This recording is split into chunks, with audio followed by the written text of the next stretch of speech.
नमस्कार जय श्री जगन्नाथ आपण मानंकु दोल पूर्णिमा उपलक्षे मो चैनल रो अनेक अनेक अभिनंदन। आज अछि पवित्र दोल पूर्णिमा। फगुणरे फगोत्सव दोली खेलुछंती दोल गोविंद। दोल सहित विभिन्न पुराणार कहानी संयुक्त हो रही। गोटे पटे राधाकृष्ण प्रेम गाथार भव्य उताल उत्तरण, अन्य पक्षरे अनन्य पौराणिक आख्यानार ग्रंथन, रंगर रंगीन खेल और होलिका दहनर अग्नि औज्ज्वल्य और उभय दृष्ट शक्ति उपरे शुभंकर प्रतीकर विजय को यही पर्व सहित सम्मिलित कर रखिछि। श्री राधा श्रीकृष्ण का प्रेम प्रणयन लीला दोल और रंगर खेल व्यतीत अन्य जो सब आख्यान उपाख्यान दोल होली जुग्म पर्व दिवस सहित संयुक्त। पुणी केतक मतरे प्रबल पराक्रमी राक्षस मेधासुरर मृत्युर भगवान कारण होई पृथ्वी रे पापर मात्रा ह्रास करथिबा जोगु एही पर्व आयोजित होइथिला।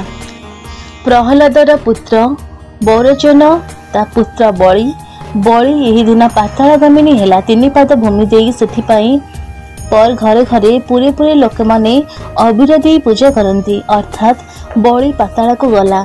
असुर संस्कृति नष्ट हला। होलिका राक्षसर पुअर ना हेला मेष।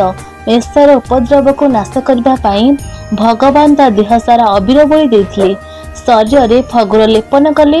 शरीर भितर थिबा बसंत मिलिमिला हाड़फुटी सब रोग नाश जा पाए जाए बोली आउ से रोग हुए नाही। एही दोल पूर्णिमा रे जगन्नाथक प्रसिद्ध यात्रा चाचेरी यात्रा हुए। पंचुपांडव जगन्नाथक सहित दोल उत्सव रे जानती जगन्नाथ वल्लभ मठ। सेठरे जाई तंकर पंथी भोजन ग्रहण करती। जो दिन पूर्णिमा हेब प्रभु से दिन दोल वेदी रे बसंती। 56 घेरा परिक्रमा करिवे। 56टी जीवजंतु जन्नी करिछ जात तुम्हर भक्तर भक्त मुहि भणे दिन अच्युत। 56 कोटी जीव मुक्ति लाभ करबा पई 56 प्रकार परिक्रमा करी कालिया कला ठाकुर कोटि कैबल्यनाथ जगन्नाथ महाप्रभु आनंदरी 56 प्रकार घेरा बुलंती। बुलिबा बेले प्रार्थना करिवे दूररू, जानी जानी जपा पानी जन्म जन्मांतराणि च तानि सर्वाणि नश्यन्ति प्रदक्षिण पदते पदे। यह चाचेरी लीला नाम प्रख्यात। चाचेरी शब्दटी संस्कृत चाचरीरु आसिछि। एही संस्कृत शब्दर अर्थ सौभाग्य बोली कहा जाए। सारा ओडिशा रे विष्णु कृष्ण मंदिर रे एही चाचेरी पालन करा जाए। एही पर्व रे फगु दशमी दोल विमान रे दोल गोविंद लक्ष्मी और सरस्वती प्रति संध्या रे श्री जगन्नाथ वल्लभ उद्यान को चाचेरी खेलिबा को जानती। श्रीमंदिर बेढ़ा परिक्रमा करी बाहक मानक कांधरे सिंहद्वार गोमुट टपी अरुण स्तंभ पार हेला परे लोकंकर उत्साह उद्दीपना एक भावभक्ति पूर्ण दृश्य सृष्टि करिथाए। दोल वेदी रे पहुंची आरंभ हुए फगु लगी पुष्प माल्य कुंद पुष्प परि सुबासित पुष्प और लाल पेशर चाचेरी बेसरे दोल गोविंद विजय हुअन्ति। पूजा अर्चना और भोगराग परे ठाकुर श्रीमंदिर को बाहुड़ी आसନ୍ତି। चतुर्धा मूर्तिंकर सुनावेश मध्य एही अवसर रे अनुष्ठित होइथाए। एहाको राजराजेश्वर बेश कहा जाए। मादला पांचीरु जना जाए जे पूर्वे श्री विग्रह मानक दोल वेदी विजय करी दोल उत्सव अनुष्ठित होता। 1482 शताब्दी में गौड़िया गोविंद देवंग शासन काल जगन्नाथ महाप्रभु दोल वेदी को जाउथिले। विशाल विग्रह रसाल विग्रह विस्तृत बाहु जुगल कोटि कैबल्यनाथ जगन्नाथ महाप्रभु नबारे जेतिकी लोक आनिबारे सेतिकी लोक लहु लुहाण होई जिबे, अणनिश्वासी होई जिबे। बलिष्ठ बलवंत बपुवंत सेवक माने प्रभु को बोहिकी नियंती। कौनसी कारणवशत ठाकुर माने दोली खेलिबा बेले हठात दोलीर गोटे पट छिंडी पड़िबा फଳରେ जगन्नाथଙ୍କ विग्रहर गोटे पट हाथ रे सामान्य आघात लागिथिला। पुणी फगु खेल जोगु विग्रह गुड़िकर सौंदर्य नष्ट हेबार संभावना थिबा जोगु से दुर्घटना परथर चकाडोला जगतर नाथंकर प्रतिनिधि स्वरूप पितल रे तैयारी मदन मोहनଙ୍କ विग्रह को दोल मंडप को नेबा विधि प्रचलित होइछि।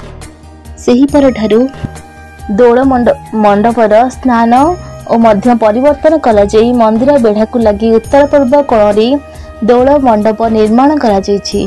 विराट दोल वेदी करी सेठी दोल उत्सव पालन हैला। चाचिरी भोग लागिला। कस्ती आंब चना भोग प्रभु को दिया जाउथिला। एहा ही दोलर स्वतंत्रता। आलू आम खाऊे जेहेतु बिलाती आलू शब्द लगी प्रस्तुत खाइबेनी आम्भे बैगण खाऊे प्रभु खाइबेनी एमती किसी परिबा अच्छी जहाँ प्रभु खाइबेनी। अतएव जगन्नाथ महाप्रभु से परंपरा को धरिथिबा जोगु सेतेबेले जो भोग लगे खई साकरा पेड़ा भोग हो लगे। भोग लगी परे प्रभु छपर घेरा बुलंती पुरी अविरदे बुड़ीथिबे भगवान। कालक्रमे आरंभ होला विग्रह को बुले कि जगन्नाथ मंदिर सम्मुख रे जो दोल मंडप आसी अच्छी समस्ते कहती सेठी दोल मंडप थिला ताकू नेइके आसिले उत्तर पूर्व दिग को। लक्ष्मी सरस्वती मदन मोहन दोल गोविंद जाती यही दोल विमान रे। जगन्नाथ बाल यात्रा है प्रसिद्ध यात्रा ता श्रेष्ठ यात्री हेले 3टी यात्रा। दोल पर्व श्री चैतन्य द्वारा समग्र मानव जातिर एक गणपर्वर परिणत होइथिले मध्य गोपाल मानकर कौकिल पर्वर मान्यता पाइछि। गोपाल समाजर एही पारंपरिक लौड़ी खेल क्रमे आधुनिकता स्पर्श रे लोप पाई जाउथिबारु बसिथिले हें दोल पूर्णिमा अवसर रे एही नियारा बाड़ी खेल को देखिबार अपूर्व सुजोग मिलिथाए। जय श्री जगन्नाथ, जय श्री कृष्ण।